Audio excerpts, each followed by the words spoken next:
It's summertime. The days are longer and you're excited. You finally have more daylight to train and you can't wait to make the most out of the season. So we headed out for an easy run. But 5 minutes in, your heart rate is through the roof and somehow your legs are feeling heavier than they should. And you ask yourself, why does this feel so much harder than last week? If you're running in your 30s, the heat doesn't just make you uncomfortable. It can make you question whether your body is even capable of this. I've been there. I recently ran in Hong Kong where the humidity was so thick that some mornings I would be drenched before the first kilometers was done.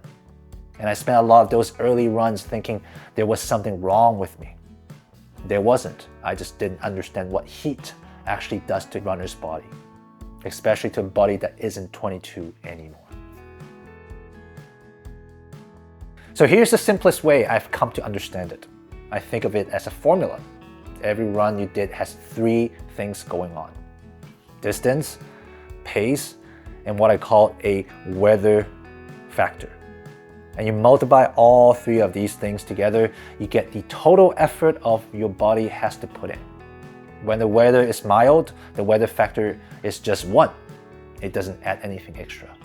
But when it's hot, when it's humid, when the sun is beating down on you, that weather factor jumps might be to 1.5, might be 2, might be even more. And suddenly, that same 5 kilometers at the same pace costs you way more than it did in other seasons. Many beginners like me underestimated the weather factors. And I can see if you go through what I went through, you might start to think you should just pause running this summer. But in this channel, in my running philosophy, we should always prioritize continuation over pausing. My belief is that if we're able to keep the habit while managing effort properly, why pause? I was born in Canada and grew up in Hong Kong. When I moved back from Hong Kong to Canada, I got to experience living and running in both extremes. Hong Kong summer is humid. They have thick and heavy air that feels like you're breathing through a wet cloth. Vancouver summer is dry. The heat is there, but it feels totally different. You feel good running under the sun, but you could be sweating way more than you think you did because of the dry air. And here's what surprised me. Even though I've been running consistently for over a year, my body can still react completely differently to each environment. That eventually becomes another reason for me to stop judging myself based on the numbers on my watch. The watch just simply doesn't know the humidity. It doesn't know how sensitive you are to the weather around you. All it knows is pace and heart rate, but those numbers are being pushed around by things that have nothing to do with your fitness. So the question now comes down to, how do we adjust so we can keep running through the heat? Let's get to the 5 tips I have on how to make running in the heat less suffering. Tip number 1, picking the right route. Let's start with the easiest thing you can control, where you run. If you run under the direct sun, the heat is hitting on you from 2 directions, from the sky above you and from the pavement below. Running under shades changes everything. It sounds obvious, but most people don't plan their routes around it. They always run the same route they always run in and then get frustrated when it feels harder. I learned this the hard way myself. My usual route has almost no shade. And I would finish every summer run feeling I have been cooked. When I finally switched to a tree-lined path, it felt entirely different. Same thing with racing. In my recent race happening in the summer, I always prioritize running in the shade. Sometimes you can't choose what route you run in, but you can choose to find the area of the route that is more favorable when you're running. Here's what I do now. Before I head out, I think about where the shade will be. And if I have to, I'll change my route mid-run. If I see a long stretch of trees on the other side of the street, I'll cross the street to get under them. It's all about managing effort, and every shade you can run under matters. Tip number 2. Planning your hydration. This one's especially important if you're running in the humidity. You lose more fluid than you realize. And by the time you feel thirsty, you are already behind. I used to carry a full water bottle on every run. When it's summer, I just want to keep my extra weight on my body as minimal as possible. So what I started doing was planning my route around places where I could hydrate. A convenience store, a water fountain, a gas station, somewhere I could stop for 30 seconds and drink, cool down, and kept going again. If you run in a rural area, you might not have those options. In that case, the shade tips that I just have becomes more important. But if you're in a city, use it. And one more thing about hydration, it's not just water. When you sweat, you lose electrolytes, and those matters, especially when you get older. I drink electrolytes before, during, after the run in the heat. It makes a noticeable difference of how I feel the rest of the day. So plan your hydration prior to going to a run. You don't want to be in a situation when you need to find water when you are already dehydrated. Tip number 3, keep your body temperature down. Here's something that took me a while to figure out. The goal in the summer running isn't to push through the heat. It's to prevent your body temperature from climbing too fast in the first place. Because when your core temperature spikes, it doesn't come back down itself easily. The simplest thing I found is a wet hat or a wet cloth around my neck. These are the places where blood flows close to surface. So cooling them helps cool everything else. This tip goes along well with the previous ones about planning your route. Plan a route where not only you can get drinkable water, but also find a place where you can wet your head or cloth that help you cool down. Tip number 4, breaking the distance down. If you have got a long run on your plan, the forecast is brutal, consider splitting it. A 20-kilometer run in 30 degrees Celsius heat is a lot to ask for your body. But 2 10-kilometers run, one in the morning and one in the evening, gives your body time to recover in between. The total distance is the same, but the toll on your body is much lower. I resisted this for a while. I thought splitting runs somehow didn't count, like I was cheating myself out of training the benefit.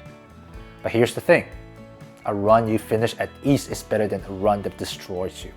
And a run that destroys you in the heat can take times, days to recover from. This connects to something bigger that I wish someone had told me when I started. Recovery after 30 isn't the same as recovery at 22. The problem isn't just how hard you're running, it's what you're doing and not doing between runs. I made a video on recovery mistakes beginners make and how to fix them. I'll link it at the end. So just remember, 2 shorter runs is smarter than 1 that leave you wrecked. Last tip, tip number 5, run during the cooler time of the day.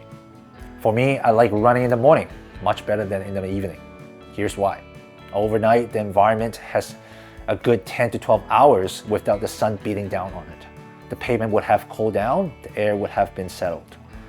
On the contrary, in the evening, even after the sun goes down, the environment has been absorbing heat all day. So if you can, run before sunrise. Running in the morning isn't just about avoiding heat. It's about running when the weather factor is close to a 1 as it's going to get. If morning genuinely doesn't work for you, evening still works better than midday. But if you can make the mornings happen just for your longer runs, I think it's worth the adjustment. So we've talked about how to make summer running sustainable. But here's a question worth asking. Why bother running under the heat? If the heat makes everything harder, why not just skip it? We could just run on a treadmill and wait for the fall and avoid the whole thing, right? Here's my perspective for you. Training in the heat can actually make you stronger. What do I mean? I mean there's actual physiology behind the benefits in running under the heat. When you run in the heat, your body has to work harder just to keep you cool. So your cardiovascular system is doing 2 jobs at once, fueling your run and managing your temperature. Now here's what's interesting. That extra demand on your system triggers adaptation. Your body will get better at cooling itself over time. Think about that for a second. The same easy run with the same perceived effort, your body is getting more out of it under the heat. Now here's a side question. How do you know actually you're running easy? Because here's the thing. Most beginners think they are, but their body is telling them a different story. I made a whole video breaking down exactly how I tell you're truly running easy, not just going slow. I'll link it at the end as well. But let's get back to the topic. I remember watching a video a while back that explained this. Training in the heat can increase blood flow, even more than training in regular conditions. But here's the catch, and this is the part most people skip. The benefit of heat training doesn't come from one brutal session. They come from consistency exposed over time. Showing up week after week, managing the effort, letting your body gradually adapt. And this is where everything connects. All 5 tips I just gave you. None of those are about avoiding the heat. They're about making the heat more sustainable so you can get those adaptations without you feeling you have to suffer through the summer. The goal is to come out the other side of summer a stronger runner than you went it. And now running in perfect weather will feel almost effortless. That's the real payoff. When you're in your 30s and you've just started running, you're already fighting a narrative. The narrative that says your best years are behind you, that your body doesn't bounce back like it used to. And when summer hits, the heat makes every run feels harder, that narrative gets louder. So here's what I want you to remember. The heat doesn't discriminate. It affects every runner. The 22-year-old, the elite marathoner, the guys who's been running for decades, their heart rate will spike too. Their pace would drop as well. They just have more experience with it. When you know that heat adds a multiplier to your effort, and that same multiplier is also giving you more adaptation for same work, you'll stop seeing heat as an enemy. You start to see it as a training tool.